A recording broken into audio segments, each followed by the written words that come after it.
VD. Satheesan സർക്കാർ അധികാരത്തിലേറി ഒരു മാസം പിന്നിടുകയാണ്. ഇപ്പോൾ തന്നെ മുൻപ് പ്രതിപക്ഷത്തിരുന്നപ്പോൾ നൽകിയ വാഗ്ദാനങ്ങളും പറഞ്ഞ വാക്കുകളും എല്ലാം മലക്കം മറിയുകയും മുൻ പ്രസ്താവനകളും നിലപാടുകളും എല്ലാം മാറ്റുകയും ചെയ്യുന്ന കാഴ്ചയാണ് കാണുന്നത്. PM ശ്രീയിലായിക്കോട്ടെ, പ്രിയദർശിനി പദ്ധതിയിലായിക്കോട്ടെ, അതുപോലെ തന്നെ വെള്ളാപ്പള്ളിയുടെ വിഷയമായിക്കോട്ടെ, അങ്ങനെ ഒട്ടുമിക്ക വിഷയങ്ങളിലും മലക്കം മറിഞ്ഞിരിക്കുന്നു, നിലപാട് മാറ്റിയിരിക്കുന്നു. PM ശ്രീയിലെ അടക്കം ഉണ്ടായ വലിയൊരു നിലപാട് മാറ്റം ഇപ്പം മൊത്തത്തിൽ ചർച്ചയായിട്ടുണ്ട്. ഈ ഒരു ഘട്ടത്തിലാണ് സതീശൻ സർക്കാരുള്ളത്. കാരണം ഈ പിണറായി വിജയൻ സർക്കാരിൻ്റെ ഈ വിഷയം PM ശ്രീയിലായിക്കോട്ടെ, വെള്ളാപ്പള്ളി വിഷയത്തിലായിക്കോട്ടെ, അതുപോലെ തന്നെ ഇങ്ങനെയുള്ള എല്ലാ വിഷയങ്ങളിലും ശക്തമായ നിലപാട് സ്വീകരിക്കുകയും അതിനെ എതിർക്കുകയും രാഷ്ട്രീയപരമായിട്ടും അല്ലാതെയും എതിർത്തവരാണ് വി.ഡി. സതീശനും അന്നത്തെ UDF-ഉം. പക്ഷെ ആ ഈ വിഷയങ്ങളിലെല്ലാം ഇപ്പോൾ യൂട്ടേൺ എടുത്തിരിക്കുകയാണ്. എന്താണിരിക്കും ഇതിനുള്ള കാരണം? അല്ല, ഇത് നമുക്ക് പ്രാക്ടിക്കലായിട്ട് പറയുമ്പോൾ PM ശ്രീ പദ്ധതിയിൽ നിന്ന് സർക്കാരിന് മാറാൻ പറ്റില്ല എന്ന്. അത് ഫണ്ട് നയപരമായിട്ട് LDF-നും UDF-നും യോജിക്കാൻ പറ്റുന്ന വിഷയമല്ല PM ശ്രീയിൽ ഇപ്പോൾ അവർ പറഞ്ഞ രാഷ്ട്രീയമായി ഉയർത്തുന്ന കാര്യങ്ങൾ. പക്ഷേ ഇവർക്ക് ഫണ്ട് കിട്ടണമെങ്കിൽ ഇതിൽ ഒപ്പിട്ടേ പറ്റൂ. SSK ഫണ്ട് കിട്ടണമെങ്കിൽ ഒപ്പിടാണ്ടാവില്ല എന്നുള്ളതും സാമ്പത്തിക ഞെരുക്കുണ്ടെന്നുള്ളതും പകൽ പോലെ വ്യക്തമാണ്. കഴിഞ്ഞ പ്രാവശ്യം ഒപ്പിട്ട സമയത്ത് ഒപ്പിടുന്നതിന് മുന്നേ ഇവർ പറഞ്ഞുകൊണ്ടിരുന്നതും LDF പറഞ്ഞുകൊണ്ടിരുന്നതും ഒപ്പിട്ട ശേഷം ശിവൻകുട്ടിയും പിണറായിയും പറഞ്ഞുകൊണ്ടിരുന്നതും ഇതേ വിഷയം തന്നെയാണ്. അന്നേരം ഇവർ പറഞ്ഞിരുന്നത് അത് എന്തിനാണ് കീഴടങ്ങിയിട്ട് ഫണ്ട് വാങ്ങുന്നതാണ്. പക്ഷേ എങ്കിലും ഫണ്ട് ഉണ്ടെങ്കിലേ മുന്നോട്ട് വന്ന് സതീശൻ ചോദിച്ചിരുന്നു, കിഫ്ബിയിൽ നിന്ന് ആക്കിക്കൂടെ, എല്ലാം ഉന്നത വിദ്യാലയത്തിലെത്തിയില്ലേ, വിദ്യാലയങ്ങളിലെ സ്മാർട്ട് ക്ലാസ് റൂം എല്ലാം ഉന്നതമായില്ലേ, പിന്നെ എന്തിനാണ് ഈ ഫണ്ട് എന്ന് വെച്ചിരുന്നു. ഒരു മുടന്തൻ രാഷ്ട്രീയവാദം മാത്രമായിരുന്നത്. ഇപ്പോൾ അധികാരത്തിലെത്തിയ ശേഷം ആ ഫണ്ട് കിട്ടാൻ വേണ്ടി തന്നെയാണ് ഇതിൽ തുടർന്ന് സാങ്കേതികമായിട്ട് അവർ ഒപ്പിട്ടതല്ലേ എന്ന് പറഞ്ഞു. അവർ ഒപ്പിട്ടതാണെങ്കിൽ അവർ വേണ്ടാന്ന് പറഞ്ഞിട്ട് മരവിപ്പിക്കാൻ വേണ്ടി തിരിച്ച് കത്തയച്ചിരുന്നു. അത് പറയാതെ അവർ ഒപ്പിട്ടു, അതുകൊണ്ട് ഇനി ചുമക്കേണ്ട ബാധ്യതയുണ്ടെന്ന് പറഞ്ഞ് അതല്ല. ഒന്ന്, അതല്ല നമുക്ക് പറഞ്ഞു പോകാം. രണ്ട്, ഇത് ഒപ്പിട്ടതിന് ശേഷവുമാണ് ഈ തെരഞ്ഞെടുപ്പ് വന്നത്. വി.ഡി. സതീശനും KM ഷാജിയും കുഞ്ഞാലിക്കുട്ടിയുള്ള നേതാക്കൾ, ഇന്നത്തെ മന്ത്രിസഭയുള്ള നേതാക്കൾ പറഞ്ഞത് അത് അറബിക്കടലിലേക്ക് വലിച്ചെറിയും, അത് നടക്കില്ല എന്ന് പറഞ്ഞത്, നടപ്പിലാക്കില്ല എന്ന് പറഞ്ഞത്. കാരണം ഒപ്പിട്ടതിന് ശേഷമാണ് ഇവരിന്ന് പറയുന്നത് ഒപ്പിട്ട് കഴിഞ്ഞല്ലോ എന്നാണ്. ഒപ്പിട്ടത് കഴിഞ്ഞതിന് ശേഷം ഇവർ പറഞ്ഞ ന്യായങ്ങളും വാദങ്ങളും അതിൽ നിന്നാണ് ഇവർ യൂട്ടടിച്ചത്. മറ്റെല്ലാം പോട്ടെ, മറ്റ് സാങ്കേതിക വശങ്ങളെല്ലാം പോട്ടെ, ഒപ്പിട്ടതിന് ശേഷം ഇവർ എന്താണ് പറഞ്ഞത് അത് ഇവർ പാലിക്കുന്നു നോക്കിയാൽ അവർ പാലിക്കാൻ പറ്റുന്നില്ല. അതിൽ പ്രശ്നം ഇത് തന്നെയാണ്. ഫണ്ട് വേണം, ഫണ്ട് വേണമെങ്കിൽ ഒപ്പിടാണ്ട് കേന്ദ്രം വഴങ്ങുന്നില്ല. അത് കേന്ദ്രമായിട്ടുള്ള ഒരു ആശയപരമായിട്ടുള്ള പ്രശ്നം തന്നെയാണ്, അതോടെ ആക്കാം. പക്ഷേ അത് വ്യക്തമായിട്ടും ജനങ്ങളെ പറ്റിക്കാൻ എന്തിനാണ് ഇങ്ങനെ വാദം പറഞ്ഞതെന്നുള്ള ചോദ്യമാണ് ബാക്കിയാവുന്നത്. അതിൽ പകൽ പോലെ വ്യക്തമാണ് യൂട്ടേൺ അടിച്ചിരിക്കുന്നു. അല്ലെങ്കിൽ സർക്കാർ അന്ന് സതീശന് ഒരു പ്രധാനപ്പെട്ട ഒരു പ്രതിപക്ഷ നേതാവാണ്. അന്ന് രാഷ്ട്രീയമായിട്ട് എതിർചേരലാണെങ്കിലും സമൂഹത്തിനോടൊരു പ്രതിബദ്ധതയില്ല. അദ്ദേഹത്തിന് പറഞ്ഞൂടെ ഇവിടുത്തെ അവസ്ഥ എന്താണ്, ഇനി അതല്ലെങ്കിൽ അന്നേരം തന്നെ പറയാം ഇനി നമുക്ക് അധികാരത്തിലെത്തിയാലും ഒന്നും ചെയ്യാൻ പറ്റുന്ന അറിയില്ല, കാരണം ഒപ്പിട്ട് കഴിഞ്ഞല്ലോ, ഇനി അത് പഠിക്കണം എന്ന് പറയാം. പക്ഷെ ഇവർ പറഞ്ഞ അങ്ങനെയല്ല. ഇവർ പറഞ്ഞത് അത് വലിച്ചെറിയും, അത് നടപ്പിലാക്കില്ല, ലീഗിന് RSSന് വഴങ്ങില്ല, ഈ വാദങ്ങൾ പറഞ്ഞിട്ട് ഇപ്പോൾ വന്നിട്ട് അവരുടെ അതിപ്പോൾ സിമ്പിളായിട്ട് പറഞ്ഞാൽ അത് ഇവർക്ക് നടപ്പിലാക്കിയേ പറ്റൂ, അല്ലെങ്കിൽ നടപ്പിലാക്കും എന്ന് തന്നെ പറയാം. പക്ഷെ അത് LDF-ന്റെ തലയിൽ ചാരിയിട്ട് നടപ്പിലാക്കാനുള്ള വഴി നടക്കുന്നത്.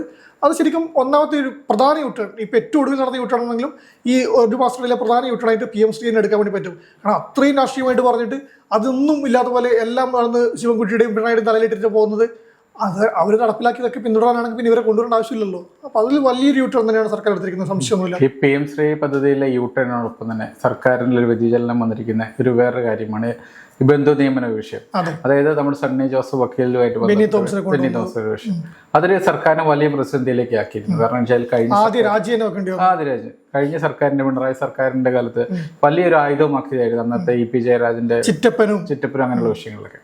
ഈ കാര്യം തന്നെയാണ് ഇപ്പോൾ അവരെ അധികാരത്തിലേറി ഒരു മാസം പോലും പിന്നിടുന്നതിന് മുമ്പ് തന്നെ ഒരു ബന്ധു നിയമനം നടത്തുന്നു.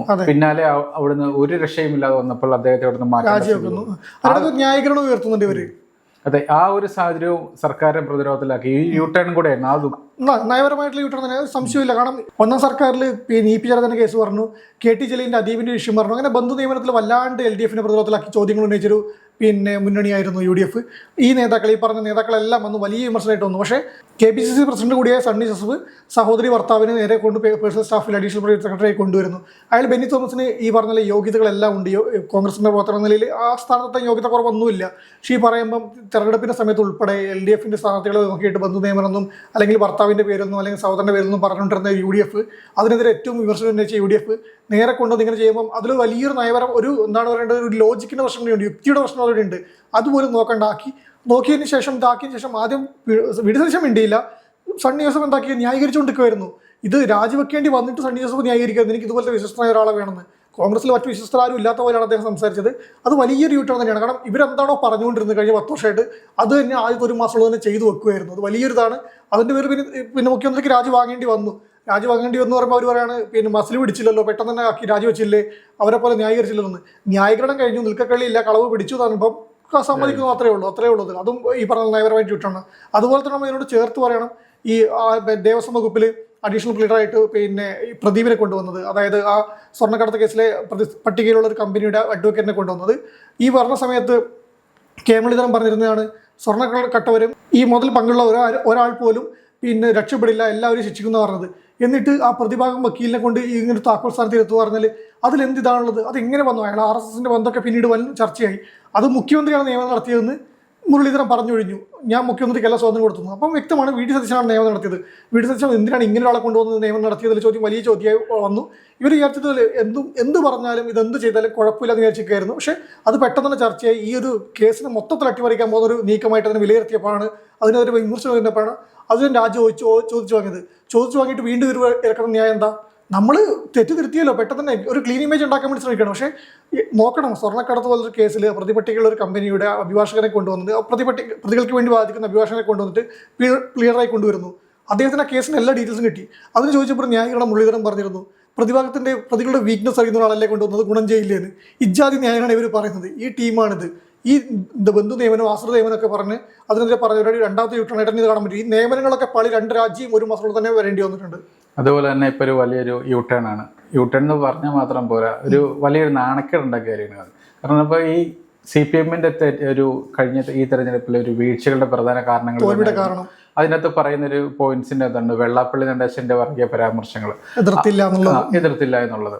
അന്ന് ഭരണത്തിലിരുന്നപ്പോൾ വെള്ളാപ്പള്ളി നടേശനെ ഒപ്പം കൂട്ടിയിരുന്നു പിണറായി വിജയൻ പല ഘട്ടങ്ങളിലെ സ്റ്റേജുകളിലടക്കം. അന്ന് ശക്തമായ വെള്ളാപ്പള്ളി നടേശന്റെ പ്രസ്താവനകൾക്കെതിരെ വർഗീയവാദിയാണെന്നൊക്കെ പറഞ്ഞു. പക്ഷേ അധികാരത്തിലേറിയതിനു ശേഷം UDF മന്ത്രിമാരടക്കം വെള്ളാപ്പള്ളി നടേശനെ കാണാൻ പോകുന്നു, വീട്ടിലേക്ക് ക്യൂ നിൽക്കുന്നുണ്ട്. അതും ഒരു വലിയൊരു നയവീഴ്ചയല്ലേ ഇവരുടെ? അതിന് നയവീഴ്ച മാത്രം പറഞ്ഞാൽ നമുക്ക് സിമ്പിളായിട്ട് കളയാൻ പറ്റില്ല. എനിക്ക് തോന്നി PM ശ്രീ പോലെ വിഷയങ്ങൾ വലിയൊരു വിഷയമാണ്, വലിയ ഫണ്ടിന്റെ വിഷയമാണ്. പക്ഷേ രാഷ്ട്രീയപരമായിട്ട് വി ഡി സതീശനെ നോക്കുമ്പം അദ്ദേഹത്തിൻ്റെ നമ്മൾ തന്നെ ചർച്ച ചെയ്യുമ്പോൾ പലപ്പോഴും പറഞ്ഞിട്ടുണ്ട്, വി ഡി സതീശൻ വന്ന സമയത്ത് സമുദായ സംഘടനകൾക്ക് യാതൊരു റോളും ഉണ്ടാവില്ല സർക്കാരിൽ, അത് വലിയൊരു നേട്ടമാണ്. പക്ഷേ അതിൽ നിന്ന് ഏറ്റവും വലിയ ഉൾട്ട തൻ്റെ പൊളിറ്റിക്കൽ കരിയറിൽ എനിക്കൊന്ന് വി ഡി സതീശൻ്റെ ഏറ്റവും വലിയൊരു മലക്കം മറിച്ചിലാണ് ഈ വെള്ളാപ്പള്ളി വിഷയത്തിലാണെന്ന്. വെള്ളാപ്പള്ളിയെ പക്ഷേ വർഗീയവാദി പറഞ്ഞിട്ട് അദ്ദേഹം പറഞ്ഞ വിമർശനങ്ങളെ അദ്ദേഹം വർഗീയവാദിയാണ് അല്ലോ എന്ന് നമ്മളാരും പറയാൻ വേണ്ടി ആളല്ല. പക്ഷേ ഈ UDF പറഞ്ഞിട്ടുണ്ട് ഇയാൾ വർഗീയവാദിയാണ്, ഇയാൾ എതിർക്കണം എന്ന് പറഞ്ഞിട്ടിരുന്നിട്ട് മന്ത്രിമാർ ക്യൂ നിൽക്കുകയാണ് ഇദ്ദേഹത്തിന്റെ വീട്ടിലേക്ക്. രമേശ് ചെന്നിത്തല, ബിന്ദു കൃഷ്ണ, മോൻസ് ജോസഫ്, കോട്ടയത്തിന് ചുമതലയുള്ള മന്ത്രി മോൻസ് ജോസഫ് കഴിഞ്ഞ ദിവസമാണ് പോയത്. അത് ഈ വെള്ളാപ്പള്ളിനെ ഫോട്ടോ എടുത്ത് ഫേസ്ബുക്കിലൊക്കെ ഇടുന്നുണ്ട്. ഇവരൊക്കെ കാണാൻ പോകുന്നത് എന്തിനാണ്? ഈ പറഞ്ഞ സതീശൻ അറിയാണ്ട് ഈ മന്ത്രിസഭ ഇത്രപോലെ മന്ത്രി പോകും. ബിന്ദു കൃഷ്ണ പോയിട്ട് വെള്ളാപ്പള്ളി നടേശന്റെ മുൻപ് പോയി കൈകൂപ്പി നിൽക്കുകയാണ്. വെള്ളാപ്പള്ളി നടേശനാണ് തലേ തൊട്ട് അല്ല, അതിൽ ഏറ്റവും വലിയ ഇതുണ്ട്, G സുധാകരൻ ആദ്യം പോയി വെള്ളാപ്പള്ളിയെ കാണാൻ. അപ്പോൾ എന്താ ഈ കോൺഗ്രസ് പ്രവർത്തകരെല്ലാം G സുധാകരനോട് പറഞ്ഞു, നിങ്ങൾ ആ പണി എടുക്കാൻ പാടില്ല, നമ്മളെ വോട്ട് വാങ്ങിയിട്ട് നിങ്ങൾ ജയിച്ചത്, ആ പണിക്ക് പോകരുതെന്ന്. അപ്പം G സുധാകരൻ പലപ്പോഴും പറഞ്ഞു ഞാൻ സ്വതന്ത്രമാണ്, ജനകീയനാണെന്ന് പറഞ്ഞു. പക്ഷേ കോൺഗ്രസിന്റെ സൈബറാണികൾ എല്ലാവരും പറഞ്ഞു നിങ്ങൾ ആ പണി എടുക്കരുത്, നമ്മുടെ വോട്ട് കൂടി ആണ് നിങ്ങൾ ജയിച്ചത്, നമ്മുടെ അധ്വാനമാണ് നിങ്ങൾ ജയിച്ചത്, നിങ്ങൾ പോരുതെന്ന്. പിന്നെ നോക്കുമ്പോഴേക്കും മന്ത്രിമാരൊക്കെ പോലെ ഇവർ മിണ്ടുന്നുണ്ടോ? ചെന്നിത്തല ഇപ്പൊ പറഞ്ഞ മോർസോസ് ഒരാൾക്ക് മിണ്ടാൻ പറ്റുന്നില്ല. കാരണം എന്താ, ഈ പറഞ്ഞ നേതാക്കളെല്ലാം പോവാണ്. തുഷാർ വെള്ളാപ്പള്ളി NDAയുടെ കൺവീനർ കൂടിയാണ്, വെള്ളാപ്പള്ളിയുടെ മോൻ BJP അധ്യക്ഷൻ. അദ്ദേഹത്തിന്റെ ഇയാളെ കാണാൻ വേണ്ടി, മുഖ്യമന്ത്രി കാണാൻ വേണ്ടി പോകുന്നുണ്ട്.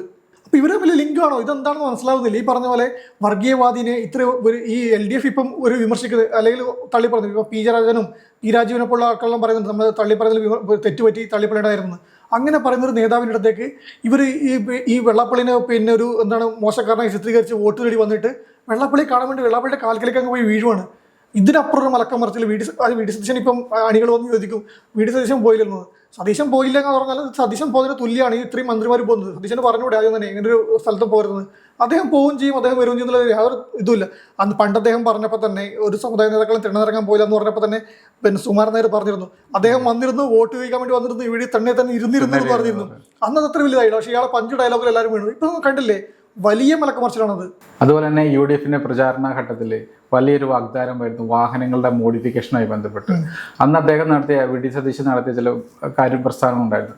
അത്യാവശ്യം മോഡിഫിക്കേഷനും കാര്യങ്ങളൊക്കെ അനുവദിക്കുമെന്നായിരുന്നു. യൂത്തിന്റെ വോട്ടൊക്കെ പിടിച്ചൊരു യൂത്തിന്റെ വോട്ട് നേടാൻ വേണ്ടി അദ്ദേഹം നടത്തിയൊരു വാക്കുകളാണ്. പക്ഷെ അധികാരത്തിലേറി മുഖ്യമന്ത്രിയായതിനു ശേഷം അതുമായി ബന്ധപ്പെട്ട് അദ്ദേഹത്തിന് മലക്കം മറിച്ചിൽ നടത്തേണ്ടി വന്നു. അദ്ദേഹം പ്രത്യക്ഷത്തിലൊന്നും പറഞ്ഞില്ലെങ്കിൽ MVD അതിന് ബന്ധപ്പെട്ട മാർഗദർശനം പുറത്തിറക്കി ആണെങ്കിൽ ഇപ്പൊ എല്ലാ വണ്ടിക്കുള്ളതിന് അപ്പുറത്തേക്കൊന്നുമില്ല. സ്റ്റിക്കോട്ടിക്കലും മറ്റേ വേറെ സാധനം വരുന്നില്ല. സ്റ്റിക്കോട്ടിക്കല്, സീറ്റ് കവറിങ്, അങ്ങനെയുള്ള ചെറിയ ചെറിയ കാര്യങ്ങൾ. പിന്നെ ഈ പൂക്കി മുഖ്യമന്ത്രി എന്നുള്ള പേരിട്ട് തന്നെ ഒന്നാമത്തെ മുഖ്യമന്ത്രിയായിട്ട് ശേഷം നടത്തിയ വാർത്താസമ്മേളനത്തിൽ ഇതിനെക്കുറിച്ച് ചോദിച്ചപ്പം നമ്മൾ പറഞ്ഞൊക്കെ നടപ്പിലാക്കാനല്ലേ വന്നതെന്ന് പറഞ്ഞൊരു ചിരിയിരിച്ചാണ് പൂക്കി മുഖ്യമന്ത്രി എന്നുള്ള പേര് അത് എങ്ങനെ വന്ന് അതിനെക്കുറിച്ച് ഇപ്പോൾ നടക്കുന്നില്ല. ചോദ്യം ചോദിച്ചതും ഓൺലൈൻ മീഡിയനൊക്കെ പറഞ്ഞിട്ട് അങ്ങനെ വാദങ്ങളുണ്ട്. അതെന്തോ ആവട്ടെ, അതും പറഞ്ഞ് വന്നിട്ട് MVD ഇറക്കുന്നു. അതിനെക്കുറിച്ച് എനിക്ക് തോന്നുന്നു മറ്റേ CP ജോൺ ഗതാഗത മന്ത്രി പറഞ്ഞത് അത് അന്ന് പ്രതിപക്ഷത്തിരിക്കുമ്പോൾ പറഞ്ഞില്ല, അങ്ങനത്തെ ഒരു ചോദ്യത്തെ ചോദിച്ചിരുന്നു. അതായത് നടക്കാൻ പോകുന്ന കേസ് നല്ലത് അത് എല്ലാവർക്കും പകൽ പോലെ വ്യക്തമായിരുന്നു. ഈ പറഞ്ഞ മോഡിഫിക്കേഷൻ അധികം നടക്കാൻ വേണ്ടി പറ്റില്ല, കേന്ദ്ര നിയമത്തിൽപ്പെടുന്നതാണ്, ചെയ്യാൻ വേണ്ടി പറ്റില്ലെന്ന്. പക്ഷേ ഒരു പ്രതിപക്ഷ നേതാവ് ഒരു വാഗ്ദാനം നൽകുന്നു, മുഖ്യമന്ത്രിയായിട്ട് വരുന്നു, എന്നിട്ട് വീണ്ടും പറയുന്നു. പക്ഷെ എന്താ പറയണ്ടേ, യൂത്തിനെ നൈസായിട്ട് അങ്ങ് ഒഴിവാക്കി കളഞ്ഞ ഒരു ശരിക്കും പൊട്ടന്മാരാക്കിയ ഒരു അവസ്ഥയിലേക്കാണ് കൊണ്ടുപോയത്. അതിനെ നമ്മൾ കൂടുതൽ പറഞ്ഞു പോകേണ്ട ആവശ്യമുണ്ടെന്ന് എനിക്ക് തോന്നുന്നു. കാരണം അത്രയും എല്ലാവരെയും യുവാക്കളെല്ലാം ആഘോഷിച്ച് അല്ലെങ്കിൽ ആഗ്രഹിച്ചൊരു കാര്യമായിരുന്നു. അതിലെന്താണ് വന്നതെന്ന് അവർക്കെല്ലാം മനസ്സിലായിട്ടുണ്ട്. നമ്മൾ ഈ പറയുന്ന യൂട്ടേണിൽ ഏറ്റവും ഫസ്റ്റായിട്ട് ഈ യൂത്ത് എല്ലാം എടുക്കാൻ പോകുന്നത് ഈ മറ്റേ മോഡിഫിക്കേഷൻ്റെ യൂട്ടേൺ തന്നെയായിരിക്കും. അതാണ് പ്രധാന യൂട്ടേൺ. ഈ ചേരുന്ന മോഡിഫിക്കേഷൻ പറ്റുന്ന യൂട്ടേൺ VD സതീശൻ ചെയ്ത ഒരു ഏറ്റവും വലിയൊരു പറ്റിക്കൽ, ഈ ഒരു മാസത്തെ ഒരു ഏറ്റവും വലിയ പറ്റിക്കൽ ആ MVDയുടെ ഇത് തന്നെ മോഡിഫിക്കേഷൻ എന്ന വിഷയം തന്നെയാണ്. അത് സംശയമൊന്നുമില്ല. രണ്ടാം പിണറായി വിജയൻ സർക്കാരിനെതിരെ ഏറ്റവും കൂടുതൽ ആക്രമിക്കാൻ ഉപയോഗിച്ച ഒരു കാര്യമായിരുന്നു ആരോഗ്യവകുപ്പിൽ നിരന്തരം വീഴ്ചകൾ ഉണ്ടാകുമെന്നുള്ള ശക്തമായ ഒരു വിമർശനമായിരുന്നു. പല ഘട്ടങ്ങളിലും വീഴ്ചകൾ ഉണ്ടായെങ്കിൽ പോലും അതിനെ പർവ്വതീകരിക്കാനും അതിനെ രാഷ്ട്രീയമായി ഉപയോഗിക്കാനും അതുവഴി നേട്ടമുണ്ടാക്കാനും അന്നത്തെ പ്രതിപക്ഷം നന്നായി പണിയെടുത്തിട്ടുണ്ട്. അതുവഴി അവർ നേട്ടമുണ്ടാക്കുകയും ചെയ്തിട്ടുണ്ട്. അന്നത്തെ ആരോഗ്യമന്ത്രിയായിട്ടുണ്ടായിരുന്ന വീണ ജോർജിനെ താറടിച്ച് കാണിക്കാനുള്ള ശ്രമങ്ങളെല്ലാം മുന്നേ ശൈലജ ചെറുക്കവരെയും വലിയ വിമർശനം ഈ K മുരളീധരൻ എന്ന അന്നത്തെ കോൺഗ്രസ് നേതാവ് തന്നെയായിരുന്നു ഇതിലേക്ക് മുന്നിൽ നിന്ന് നയിച്ചത്. അദ്ദേഹത്തിന് പഞ്ച് ഡയലോഗും തഗ് ഡയലോഗും കൊണ്ടിട്ട് ഇവരൊക്കെ വല്ലാണ്ട് ആക്രമിച്ചിരുന്നു. അതെല്ലാം ഇപ്പം മുൾക്കിരീടം പോലെ വന്ന് തിരിച്ചു കൊള്ളുന്നുണ്ട്. പകർച്ചവ്യാധി നിയന്ത്രണത്തിൽ വലിയ പരാജയമായിട്ട് മാറിയിട്ടുണ്ട് ഈ ഒരു ആരോഗ്യവകുപ്പ്. ഒരു മാസത്തിനിടയിൽ നിന്നാണ് ഒരു രോഗം വരാത്ത പകർച്ചവ്യാധികളൊന്നുമില്ല. മഴക്കാലത്ത് വരാനുള്ള ഒരുമിച്ച് വരുന്നുണ്ട്. ഷിഗല്ല വല്ലാത്ത രീതിയിലാണ്, അടുത്ത കാലത്തൊന്നും ഇല്ലാത്ത രീതിയിലാണ് പെരുക്കുന്നത്. അത് വല്ലാത്ത രീതിയിലുള്ള പ്രശ്നമുണ്ട്. നിപ വന്നിട്ട് സമയത്ത്, നിപ അവലോകനത്തിന് സമയത്ത് ആരോഗ്യമന്ത്രി കോഴിക്കോടല്ല തിരുവനന്തപുരത്തായിരുന്നു. അദ്ദേഹം പറഞ്ഞത് മറ്റു ജില്ലകളിലേക്കും വ്യാപിക്കാതിരിക്കാൻ എന്നാണ്, ഏകോപനത്തിന് വേണ്ടിയാണ് അങ്ങോട്ട് പോയത്. ആദ്യത്തെ സ്ഥിരീകരിക്കും ഞാൻ കോഴിക്കോണ്ടായിരുന്നതാണ്. നമുക്കറിയാം കഴിഞ്ഞ 2 തവണ 2 സർക്കാരിൻ്റെ കാലത്തും നിപ വന്ന സമയത്ത് ശൈലജ ടീച്ചറായാലും വീണ ജോർജ് ആയാലും കോഴിക്കോട് ക്യാമ്പ് ചെയ്തിട്ട്, കോഴിക്കോട് തന്നെ ഇതിൻ്റെയൊക്കെ ഒരു റോഡായിട്ട് വന്നത്, ക്യാമ്പ് ചെയ്തതിന് ഇങ്ങനെ പ്രതിരോധ പത്രങ്ങൾ ഏകോപിച്ചതെന്നും നയിച്ചതെന്നും നമുക്കറിയാം. പക്ഷെ അന്ന് ഈ നിപയൊക്കെ വരാൻ എന്താണ് എണ്ണംകെട്ടോ നടുവരിച്ച വരുന്നൊക്കെ പറഞ്ഞത് ആ വ്യക്തിക്ക് അവിടെ കോഴിക്കോട് പോയിട്ട് അതിരുന്ന് നേരിട്ട് ചെയ്യാൻ വേണ്ടി പറ്റിയില്ല എന്നതാണ്. നിപ ഇപ്പം പകർന്നില്ല, മുന്നത്തെ തീവ്രത ഉണ്ടായില്ല, പ്രശ്നമില്ല എന്നൊക്കെ പറയാം. എങ്കിൽ കൂടി അതിനെ ഫലപ്രദമായി പ്രതിരോധിക്കാൻ ഈ മന്ത്രിക്ക് കഴിഞ്ഞ നിലയത്തിൽ സംശയമാണ്. അത് പറയുന്നത് പോലെയല്ല ഭരണമെന്ന് ആരോഗ്യമന്ത്രി കൂടി മനസ്സിലായിട്ടുണ്ട്. വലിയ പരാജയമാണ്. ഇപ്പോൾ ഷിഗല്ല കേസുകൾ വർദ്ധിക്കുന്നുണ്ട്, അതുപോലെ തന്നെ പനിക്കേസുകൾ കൂടുന്നുണ്ട്, എലിപ്പനി കേസുകൾ വരുന്നുണ്ട്, മഞ്ഞപ്പിത്തം വരുന്നുണ്ട്. അങ്ങനെയുള്ള ഈ ആരോഗ്യവകുപ്പിൻ്റെ ഭാഗത്തുനിന്ന് ഇടപെടൽ ഉണ്ടാകേണ്ട കുറേ വിഷയങ്ങളടക്കം ഇങ്ങനെയുള്ള കേസുകൾ വർദ്ധിക്കുന്നുണ്ട്. അതിനൊപ്പം തന്നെയാണ് ഈ കാട്ടാന ആക്രമണം, അതായത് വന്യജീവികളുടെ ഒരു ആക്രമണം. കഴിഞ്ഞ സർക്കാരിന്റെ കാലത്ത് ശശീന്ദ്രനെതിരെ ശക്തമായ ഒരു പ്രശ്നം ഉന്നയിച്ചിരുന്നു വന്യജീവി ആക്രമണവുമായി ബന്ധപ്പെട്ട്. അന്ന് ശക്തമായ നടപടി സ്വീകരിക്കുന്നു, ഞങ്ങൾ കയറി കഴിഞ്ഞാൽ അവിടെ വേലിക്കെട്ട് വരെ സ്ഥാപിക്കുന്നു പറഞ്ഞ ആൾക്കാരുണ്ട്. പക്ഷേ ഇപ്പൊ ചോദിക്കുന്ന കാട്ടാനൊക്കെ സർക്കാർ വരെ അറിയില്ലല്ലോ എന്നാണ്. അറിയില്ല. അല്ല, അതില് നമുക്ക് ഈ മന്ത്രിനെ, ഒരു വകുപ്പ് മന്ത്രിനെ സർക്കാരിനെ കുറ്റം പറയാൻ പറ്റുന്ന വിഷയമല്ല. അത് വലിയൊരു വിഷയമാണ്. അത് പരിഹരിക്കാൻ അത് വലിയൊരു പദ്ധതിന് വേണ്ടി ഒരു വലിയ വിഷയമാണ്. കേന്ദ്ര സർക്കാരിന്റെ. അതെ, അതിന് പറയുമ്പോൾ ഇവര് നമ്മൾ പ്രതീക്ഷിച്ചിരിക്കുമ്പോൾ എന്തും പറയാം. ഭരണപക്ഷത്തേക്ക് വരുമ്പോൾ നമ്മളതിൽ മാന്ത്രിക വടിയില്ലല്ലോ, ആനക്കറിയില്ലല്ലോ എന്ന് നിൽക്കുന്നത് അതൊരു മുടന്തിയായി മാത്രമാണ് ഈ ദുരിതം അനുഭവിക്കുന്ന കർഷകരെ അപമാനിക്കുന്ന തുല്യമായിട്ടാണ് തോന്നുന്നത്. അതുപോലെ തന്നെയാണ് സ്ത്രീ സുരക്ഷാ പെൻഷന്റെ വിഷയം. 3720 കോടിയുടെ ബൃഹത് പദ്ധതിയായിരുന്നു LDF സർക്കാർ ആരംഭിച്ച സ്ത്രീ സുരക്ഷാ പെൻഷൻ. അത് തടഞ്ഞു വച്ചിരിക്കുകയാണ്. അത് ഈ പറഞ്ഞ ജനക്ഷേമ പ്രവർത്തനങ്ങളുടെ കാര്യം പറയുമ്പോൾ ഈ പ്രിയദർശിനി പദ്ധതി നമ്മൾ പറയാൻ വേണ്ടി പോവുകയാണല്ലോ. അപ്പം ഈ ഒരു സാധനം അവിടെ തടഞ്ഞു വെച്ചിട്ടുണ്ടെന്ന് കാര്യം നമ്മൾ പറഞ്ഞുകൊണ്ടിരും. ഇനി നമുക്ക് പറയേണ്ട ഒരു കാര്യം പ്രിയദർശിനി പദ്ധതിയാണ്.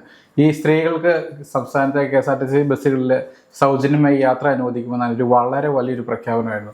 അതായത് രാഹുൽ ഗാന്ധിയുടെ കേരളത്തിൽ വന്ന് 5 പ്രഖ്യാപനങ്ങളൊന്നായിരുന്നു. പക്ഷേ കേരളത്തിലെ സ്ത്രീകളെ വളരെ അധികം സ്വാധീനിക്കാൻ പറ്റുന്നൊരു പ്രഖ്യാപനമായിരുന്നു. പക്ഷേ അതിൽ നിന്ന് സർക്കാർ അവസാന നിമിഷം പിന്നോട്ട് പോയി.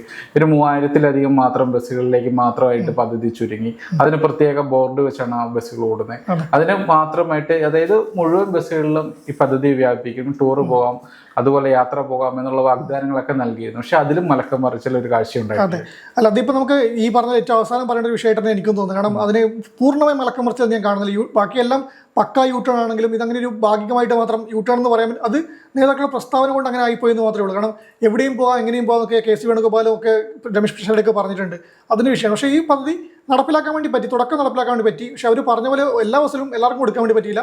ഒരു പഠനം എന്ന രീതിയിൽ 100 ദിവസത്തേക്ക് ഒരു ഓർഡിനറി ബസ്സിൽ മാത്രമാക്കി. ആ ഓർഡിനറി ബസ്സിന് സിറ്റി ബസ്സിലാക്കി എന്നൊക്കെ പറഞ്ഞ വിവാദങ്ങളൊക്കെ നടക്കുന്നുണ്ട്. അല്ലാതെ KSRTC പറയുന്നുണ്ട്. പക്ഷേ പറഞ്ഞതുപോലെ എല്ലാ ബസ്സുകളിലും സൗജന്യയാത്ര ലഭിച്ചിട്ടില്ല. പക്ഷേ ഘട്ടം ഘട്ടമായി കൊടുക്കുന്നു ഇപ്പോഴും പറയുന്നുണ്ട്. അതിൽ നിന്ന് ഒരു യൂട്ടേൺ അടിക്കുമെന്ന് നമുക്ക് ഇനി 100 ദിവസം കഴിഞ്ഞിട്ടേ പറയാൻ വേണ്ടി പറ്റും. പക്ഷേ ആ പറഞ്ഞ പോലെ തന്നെ അത് നടപ്പിലാക്കിയില്ല. എങ്കിലും അപ്പോൾ അത് തുടക്കം ഇടാൻ വേണ്ടി പറ്റിയിട്ടുണ്ട്. അതിനങ്ങനെ പൂർണ്ണമായി തള്ളിക്കളയാൻ എനിക്ക് തോന്നുന്നില്ല. എങ്കിൽ കൂടി ബാക്കിയെല്ലാം വെച്ച് നോക്കുമ്പോൾ ഇതിൽ കുറച്ചുകൂടി നീതി കാണിക്കുന്നുണ്ടോ എന്ന് എനിക്ക് വ്യക്തിപരമായിട്ട് എനിക്ക് സംശയം തോന്നുന്നു. ഇപ്പോൾ VD സതീശൻ സർക്കാരിന്റെ 1 മാസത്തെ അല്ലെങ്കിൽ 30 ദിവസത്തേക്ക് എത്തുമ്പോൾ തന്നെ പറഞ്ഞ മുൻ നിലപാടുകളിലടക്കം മാറ്റം ഉണ്ടായിട്ടുണ്ട്. പല കാര്യങ്ങളും നയവ്യതിയാനം അടക്കം ഉണ്ടായിട്ടുണ്ട്. PM3-യിലായിക്കോട്ടെ, വെള്ളാപ്പള്ളിയുമായിട്ടുള്ള ബന്ധപ്പെട്ട വിഷയങ്ങളിലാകട്ടെ, അങ്ങനെ നിർണായക വിഷയങ്ങളിലടക്കം ഒരു മലക്കം മറിച്ചിലുണ്ടായിട്ടുണ്ട്. ഇനി വരും വർഷങ്ങളിൽ അല്ലെങ്കിൽ ഇനിയും വരുന്ന മാസങ്ങളിൽ എന്തൊക്കെയാവും അവരുടെ പുതിയ തീരുമാനങ്ങളെന്നും ഇനി മുൻപ് പ്രഖ്യാപിച്ചിട്ടുള്ള പല കാര്യങ്ങളിലും തുടർ തീരുമാനങ്ങൾ എന്താകുമെന്ന് നമുക്ക് കണ്ടറിയാം. തീർച്ചയായും.